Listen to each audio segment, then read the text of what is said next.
वो आजकल हम देख रहे हैं कि उनको शुगर बहुत ज़्यादा हो रही है, वो डायबिटीज़ पेशेंट बनते जा रहे हैं। मैंने कुछ मोटे बच्चे भी देखे हैं, कुछ पतले बच्चे भी मैंने देखे हैं। एक तो पहले ये बता दें कि बच्चों को शुगर हो क्यों रही है? हाँ, देखें, सबसे पहले हमने ये याद रखना है कि शुगर की कितनी किस्में हैं जो आम तौर पर हम पब्लिक में या लोगों में देखते हैं।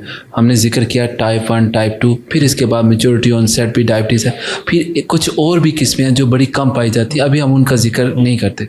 अच्छा, मगर बच्चों में शुगर हुई है तो as a doctor I want to see, मैं देखना ही चाहता हूँ कि ये टाइप 1 है।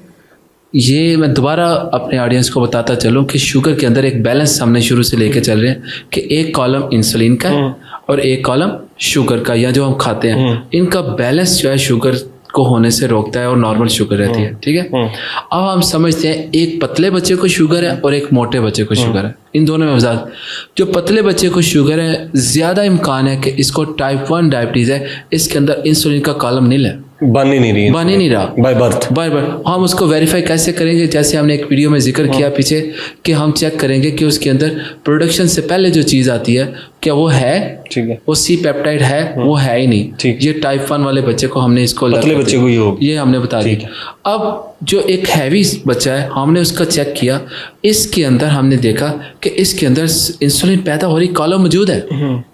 अगर इस पे कॉलम मौजूद है फिर भी इसको शुगर है, तो ये कौन सी मिसमैच वाली शुगर है कि इसके अंदर शुगर का कॉलम ऊपर चला गया और इंसुलिन पैदा हो रही है इसके अंदर। हम इस बच्चे का वेट चेक करेंगे तो यकीनन इसका वेट ज़्यादा होगा। जब इसका वेट ज़्यादा है तो इसका मतलब है कि इसकी इस कॉलम को नीचे लाना है, तो इसके वेट की वजह से ये बेअसर है, डाइट को कंट्रोल कर। हाँ, इसका वज़न कम होगा तो इसका बैलेंस मीट कर जाएगा, तो इसकी शुगर क्योर हो जाएगी। ठीक है, क्या बोला, दोबारा बोल दूं, जिसने भी सुना, मैंने मिस्टेक से नहीं कहा, मैंने करेक्टली बोला है। इसकी शुगर क्योर हो जाएगी अगर इसका वजन खत्म हो जाएगी। हाँ, खत्म हो जाएगी। ठीक है, जिसे कहते हैं रिवर्स हो गई है। ये जब इसके अंदर मिसमैच से शुगर हुई है तो लिहाजा ओबेसिटी के साथ जब शुगर को लिंक करेंगे तो उसमें याद रखें कि ओबेसिटी पहले आई है तो शुगर उसके ऊपर आके बैठी, शुगर उसका फल है।